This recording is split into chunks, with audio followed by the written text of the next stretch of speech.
कार्तिक मास महात्म्य कथा अध्याय 10। राजा पृथु बोले, हे ऋषिश्रेष्ठ नारद जी, आपको प्रणाम है। कृपया अब यह बताने की कृपा कीजिए कि जब भगवान शंकर ने अपने मस्तक के तेज को क्षीर सागर में डाला तो उस समय क्या हुआ। नारद जी बोले, हे राजन, जब भगवान शंकर ने अपना वह तेज क्षीर सागर में डाल दिया तो उस समय वह शीघ्र ही बालक होकर सागर के संगम पर बैठकर संसार को भय देने वाला रुदन करने लगा। उसके रुदन से संपूर्ण जगत व्याकुल हो उठा, लोकपाल भी व्याकुल हो गए, चराचर चलायमान हो गया।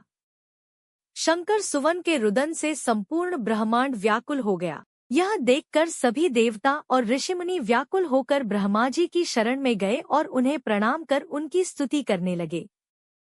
उन सभी ने ब्रह्मा जी से कहा, हे पितामह, यह तो बहुत ही विकट परिस्थिति उत्पन्न हो गई है।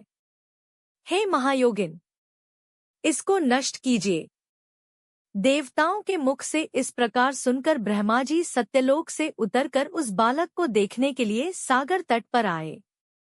सागर ने ब्रह्मा जी को आता देखकर उन्हें प्रणाम किया और बालक को उठाकर उनकी गोद में दे दिया।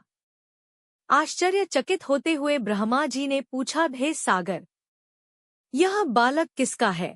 शीघ्रतापूर्वक कहो। सागर विनम्रतापूर्वक बोला, प्रभो, यह तो मुझे ज्ञात नहीं है, परंतु मैं इतना अवश्य जानता हूँ कि यह गंगा सागर के संगम पर प्रकट हुआ है, इसलिए हे जगतगुरु, आप इस बालक का जात कर्म आदि संस्कार करके इसका जातक फल बताइए।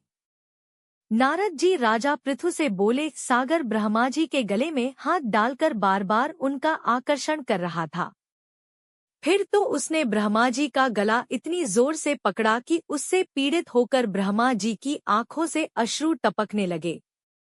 ब्रह्मा जी ने अपने दोनों हाथों का जोर लगाकर किसी प्रकार सागर से अपना गला छुड़वाया और सागर से कहा, हे सागर, सुनो, मैं तुम्हारे इस पुत्र का जातक फल कहता हूँ। मेरे नेत्रों से जो यह जल निकला है, इस कारण इसका नाम जलंधर होगा।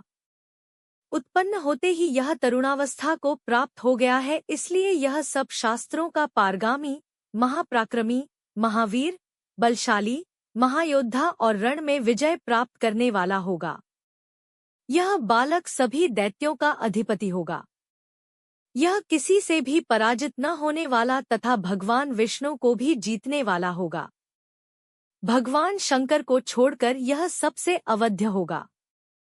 जहाँ से इसकी उत्पत्ति हुई है यह वहीं जाएगा।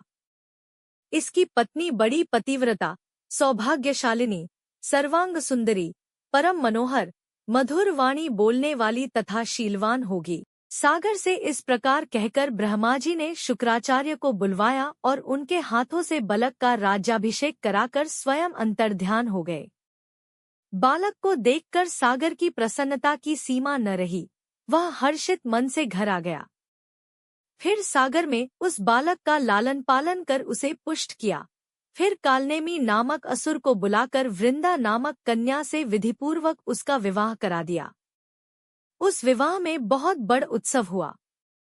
श्री शुक्राचार्य के प्रभाव से पत्नी सहित जलंधर दैत्यों का राजा हो गया। अगर आपको यह कहानी अच्छी लगी तो हमारे चैनल सुविचार की सुषमा को जरूर सब्सक्राइब करें और यह वीडियो लाइक जरूर करें। इसी तरह की और भी कहानी सुनने के लिए जुड़े रहें हमारे चैनल सुविचार विद सुषमा से। धन्यवाद।